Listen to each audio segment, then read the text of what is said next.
বিসমিল্লাহির রহমানির রহিম। সম্মানিত দর্শক শ্রোতা দেশবাসী, আসসালামু আলাইকুম।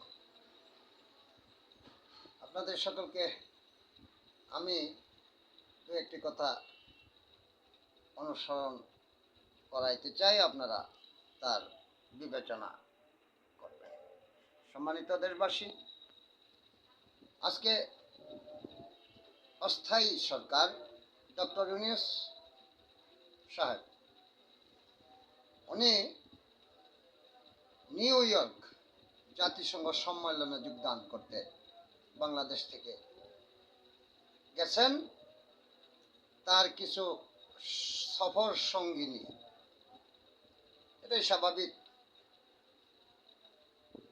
ওই হাসিনা ফ্যাসিস্ট দুঃশাসকের মতো বিমান ভরে জাহাজ ভরে এই 200-300 লোক নিয়ে যান নাই, এর জন্য তাকে ধন্যবাদ জানাই। কিন্তু উনি তো নিরপেক্ষ অস্থায়ী সরকার, কোনো দলীয় সরকার না,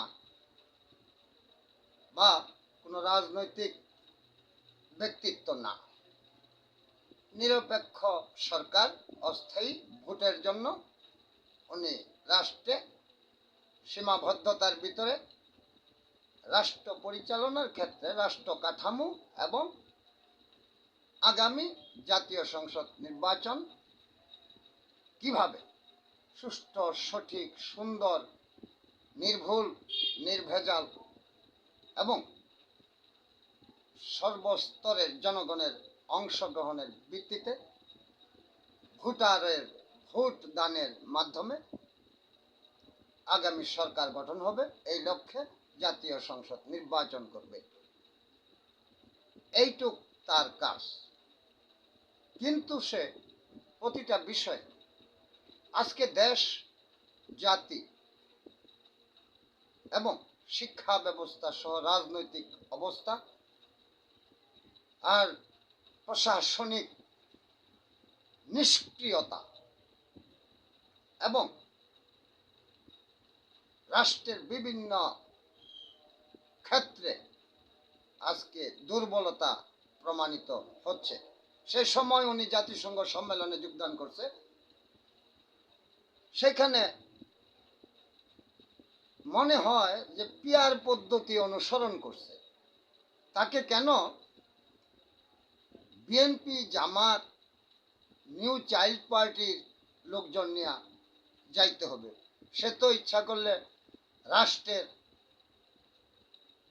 নিরপেক্ষ ব্যবসায়ী, বৈজ্ঞানিক, অর্থনীতিবিদ, সুশীল সমাজ, সুনাগরিক, সাংবাদিক, এদেরকে নিয়েও যাইতে পারত। এখানে পিয়ার পদ্ধতির মতো আদল সৃষ্টি করছে। প্রথম শুনলাম 4 জন, বিএনপির 2 জন আর 2 দলের 2 জন, কিন্তু পরবর্তীতে তা ঠিক রইল না, তাকে 6 জন নিয়ে যাইতে হইল। বিএনপির সম অধিকার দিতে হইল জামাত এবং নিউ চাইল্ড পার্টিকে। কিন্তু সেখানে তারা পেলেন ডিম থেরাপি। আওয়ামী লীগের 15 জন সর্বোচ্চ কর্মী ছিল, আর সেখানে দেখা গেল জামাতের কয়েকজন কর্মী, বিএনপির কোনো কর্মী নাই, থাকারও কথা না, কারণ এটা তো বিএনপির নেতার কোনো সফর না, এটা দলীয় কোনো সফর না, রাজনৈতিক কোনো সফর না, এটা রাষ্ট্র ভিত্তিক আন্তর্জাতিক সংস্থা রাষ্ট্রীয় সফর। ডক্টর ইউনূস সাহেব অস্থায়ী সরকার প্রধান উপদেষ্টা হিসেবে উনি যোগদান করছেন। তো সেখানে ডিম থেরাপি হলো নিউ চাইল্ড পার্টির উপর। সকলেই অসম্মানিত, দেশের মান ক্ষুণ্ণ, আওয়ামী ফ্যাসিস্ট চরিত্র প্রকাশ পেল।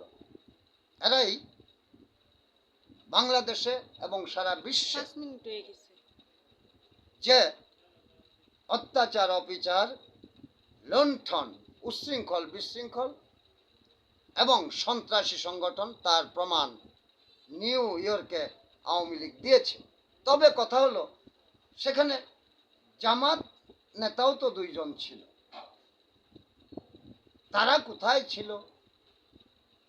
আর জামাতের 5 জন লোকই বা কেন সেখানে রইল? এখানে সন্দিহান। ওই বিদেশের মাটিতেও কি জামাত কৌশল বাস্তবায়িত হলো?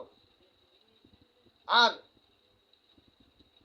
ডক্টর ইউনূস সরকার কি পিআর পদ্ধতি অনুসরণ করেই সফর সঙ্গীদেরকে নিয়ে নিউ ইয়র্ক ওই জাতিসংঘ সম্মেলনে এই সমস্ত দলীয় লোকজনকে সফর সঙ্গী হিসাবে নিয়ে গেল? তবে যাক, জামাত যে একটা চক্রান্তকারী পার্টি এবং ধর্মের দুহাই দাতা, মানে জামাত সুসংগঠন, তাদের ওই নিজস্ব সংগঠন পর্যন্তই সীমাবদ্ধ। সর্বস্তরের জনগণ নিয়ে তারা ভাবে না, তাদের সাথে সম্পর্ক নাই, তারা নিজের দলকে প্রতিষ্ঠা করতে চায়।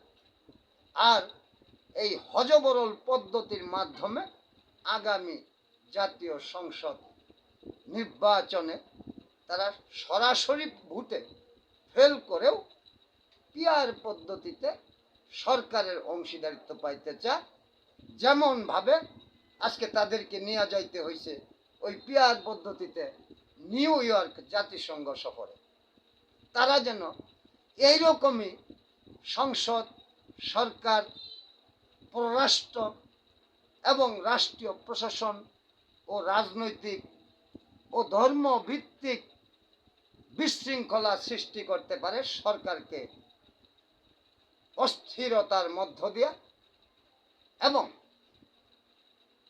অস্থায়ীভাবে রাষ্ট্র পরিচালনার মতো ব্যবস্থা করে তারা এই রাষ্ট্রযন্ত্রকে একটা বিপথে ভোটারদেরকে এই পিআরের নামে অবহেলিত করে জনগণকে ভোট থেকে অনাগ্রহতার দিকে ঠেলে নিয়ে যেয়ে তারা আজকের চিরাচরিত, পরিচিত এবং প্রচলিত নিয়মে ভোট না করে বিভিন্ন অজুহাত সৃষ্টি করছে শুধুমাত্র তাদের দল এবং ক্ষমতায় অংশগ্রহণের জন্য।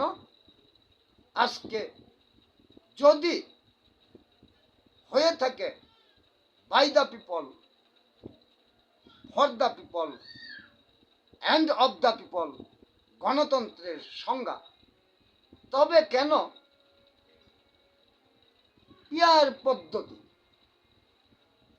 পৃথিবীর অনেক দেশে আছে, কিন্তু সেই সমস্ত দেশে কি গণতান্ত্রিক পদ্ধতি বাংলাদেশের মতো, সংসদীয় পদ্ধতি বাংলাদেশের মতো, নির্বাহী ক্ষমতার অধিকারী কি প্রধানমন্ত্রী, মন্ত্রী পরিষদ শাসিত সরকার? আজকে তারা ভোটার জনগণকে গণতান্ত্রিক বিকেন্দ্রীকরণ থেকে আজকে কেন্দ্রীকরণ করার জন্য, ভোটের প্রতি অনাগ্রহ সৃষ্টির জন্য, ভোটারদেরকে মূল্যহীন করার জন্যই তারা পিআর পদ্ধতি চাচ্ছে। আমি এই জন্য বলবো এই পিআর পদ্ধতি পৃথিবীর কোনো দেশের জন্যই গ্রহণযোগ্য নয়। যে সমস্ত দেশে সংসদ আছে, সংবিধানও নাই, যে সমস্ত দেশে সংবিধানও আছে, সংসদও আছে, কিন্তু রাজনৈতিক চর্চা সম্পন্ন দল নাই, অথবা কোনো দেশে রাজনৈতিক চর্চা সম্পন্ন দল আছে, তাদের লোক সংখ্যা কম। যেমন ধরেন অনেক দেশেই বাংলাদেশের, পাকিস্তানের, ভারতের লোকেরাও যাইয়া সেখানে সরকারের অংশীদার হয়েছে। এই জামাত কি, এই ভণ্ড পীর চরমোনাই কি, এই নিউ চাইল্ড পার্টি কি, আর এই অজ্ঞ রাজনৈতিকরা জনগণের সাথে সম্পৃক্ত না, শুধুমাত্র তাদের দল আর তাদের নেতৃত্ব নিয়ে ব্যস্ত, তাদের কাছে কি আজকে সেই জন্যই ওই ক্ষমতায় যাওয়ার জন্য আর ভোটারদেরকে অবহেলা করার জন্য, ভোটের প্রতি অনাগ্রহ সৃষ্টির জন্যই কি তারা পিআর পদ্ধতি চাচ্ছে? এই পদ্ধতি বাংলাদেশে হইতে পারে না। আর আমি নিন্দা জানাই ওই ডক্টর ইউনূসের সফর সঙ্গীদের উপরে যে ডিম নিক্ষেপ করা হয়েছে, ডিম থেরাপি দেওয়া হয়েছে। সেখানে আমাদের রাষ্ট্রীয় সফর প্রধান উপদেষ্টার, সেখানে রাষ্ট্রীয় প্রোটোকল, রাষ্ট্র টু রাষ্ট্র এবং আমাদের কনসুলেট, হাই কমিশন, রাষ্ট্রদূত, তাদের কি ভূমিকা ছিল? আজকে আমার এই প্রশ্ন রইল জনগণের কাছে। এই প্রশ্ন রেখেই আমি আপনাদের সকলকে শুভেচ্ছা জানিয়ে আমার বক্তব্য শেষ করছি।